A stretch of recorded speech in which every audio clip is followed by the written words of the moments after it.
Ad Libitum, Chapter 6 A Debt. As the weekend came around, Paulo went and spoiled himself as soon as he got off his shift. It wasn't often that he did, but he figured this really was the piece of the puzzle that was missing. He walked through his bedroom door and put the box down on his bed, stripping out the cardboard and pulling out his brand new laptop.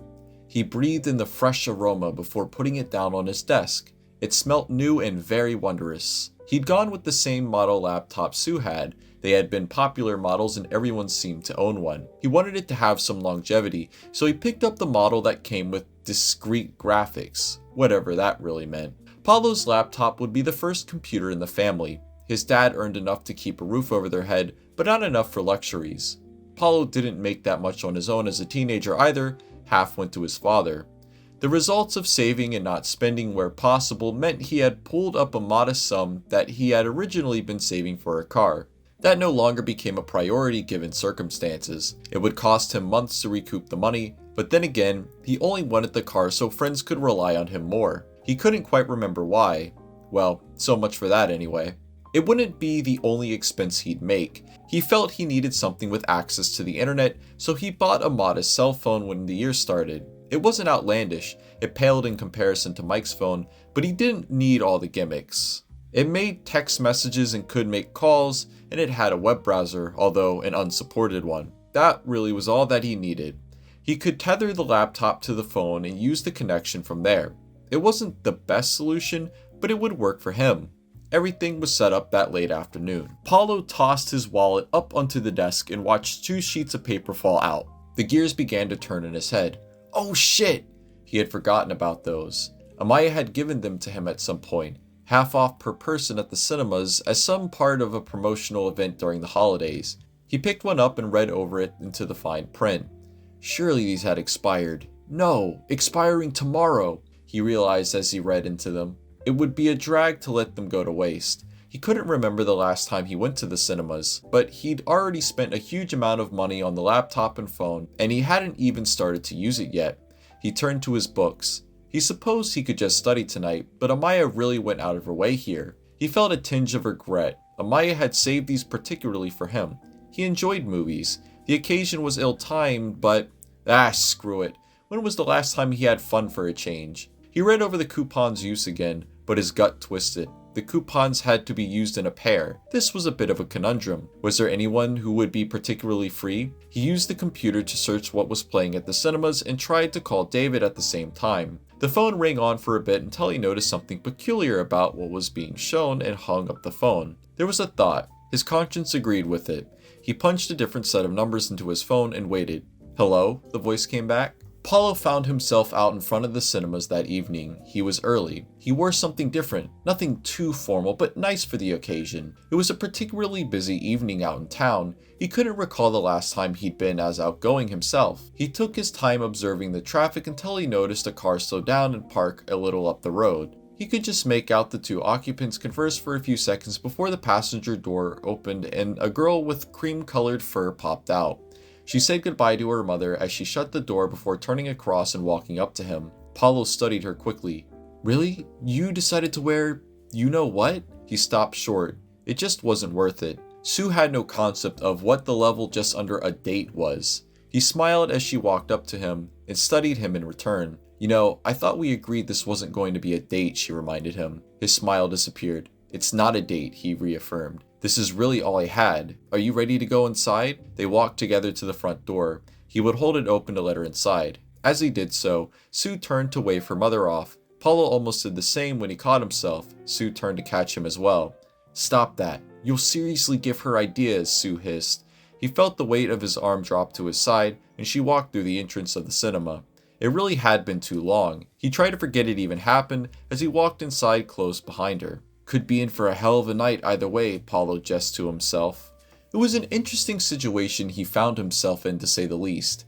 His original plan was to invite Sue to the cinemas as a better thank you for helping him a week ago than the crappy one he gave at the time. The idea, however, was that she would otherwise refuse, but would thank him for the thought, and then that would be that. The debt would be paid. He wouldn't need to owe her any further. The mere thought would be enough. There wasn't supposed to be a way in hell Sue would accept going to the movies on such short notice.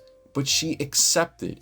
He just couldn't believe it. He cursed his luck. Sorry, David. Maybe next time. He stood beside her as she scanned the movie offerings on the displays above them. It would be her choice in the movie they'd watch. That was the deal he had worked out over the phone. He watched her eyes dart between each of the displays and began to wonder if any of these were of any interest to her as well. He didn't really know what was her preference for that matter. He knew his, anything with action, blood, guts, and gore. He liked horror and thrillers too. He couldn't imagine Sue liking those himself. God, what would she like? Science fiction? Documentaries? He didn't give it too much thought. He took the time to appreciate the clothes Sue picked out for herself. Green sweater with some dark brown pants. Honestly, he felt a little unimpressed. It would be said there wasn't much to the imagination. It wasn't anything that suggested anything more than the two friends, going to the cinemas together. She noticed Paula looking at her. Her hand dropped from her chin. She queried his interest with a what? Is that the same outfit you wore to Rachel's party last year? He asked. Sue blushed and glared back. What if it is? This isn't a date, remember? What are you... Look, never mind. Have you chosen a movie yet? He didn't know why it felt like it should be treated as seriously as a date. He even agreed it wasn't. He decided to drop it there and then. Sue would be the last person he'd invite to a date. She just didn't seem as fun. It was just two friends going to the movies, nothing more. Sue continued to glare up at him before she moved her left hand and pointed up to the movie on the far left. Paulo let his eyes follow her hand to a bland-looking poster with a group of people in medieval costumes. That one's supposed to be based off a fantasy book. I heard it did poorly with some critics because they likened it to other movies that came out 10 years ago, but the movie rendition was supposed to be different. She moved her finger and pointed to the other movie. Then there's this one to the right of it. That's more of a romancy science fiction movie, completely original, but I don't know if I would want to put my money against that myself. Paulo started to feel less interested. These movies weren't the ones he'd been looking forward to. She didn't take notice and continued. That middle one is straight up romance. She looked at him suggestively. We're thinking of that one? She was picking on him. He coughed. Well, I wouldn't say no, but it's your pick, Susan, he reminded her. But he saw his moment and he couldn't resist. He said it as sly as ever. I mean, if you were interested in that one, I wouldn't say no. She cut him off. Perfect. Then we'll get our tickets and sit up the back row. She winked at him before taking his arm and marching with him towards the registers. He almost tripped at how quick it happened. What's going on? That couldn't be the movie she picked. He tried to wiggle his hand out of her grip, but God, she held on tight. Did she know he was being a dick to her on purpose? She had to have known. Sue let go of his hand once they got to the counter. It pulsed from being squeezed too hard. He needed a moment, but Sue elbowed him to get him to hurry up. He opened his wallet and fished for the coupons and the money. He looked up and noticed who was on the front counter. Of course, it couldn't have been anyone else. This isn't, he tried to say, but Amaya drew her hand up to her lips and drew her fingers across her mouth, as if to say, your secret's safe with me. For your sake, it better be, Paulo thought back. Hi, Amaya. Can we get 2 student tickets to Lair of the Dragons? Sue asked her. Paulo turned to Sue. He was confused. Wasn't that the first one? I thought you weren't interested in that one. She snorted at him. Oh God, Paulo, did you really think I'd come to the cinemas to watch a romance movie with you? Paulo stared at her blankly. He had to admit, he prepared for that quip. He just wasn't prepared to be made fun of in the way she did it. It was condescending enough, it would have hurt more if he almost didn't expect it to come from anyone other than Sue. Sue reached and accepted the tickets, and thanked Amaya before walking in the direction of the room. Paulo could only stare, mouth agape, until he felt a hand on his shoulder, and turned towards a smiling, but slightly worried Amaya.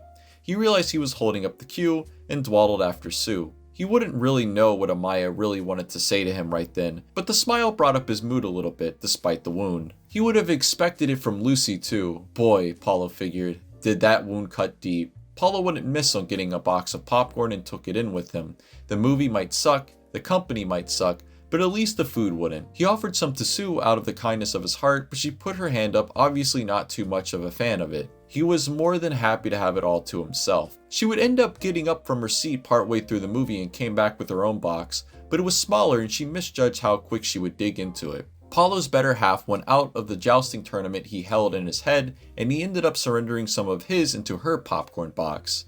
He would much enjoy the movie.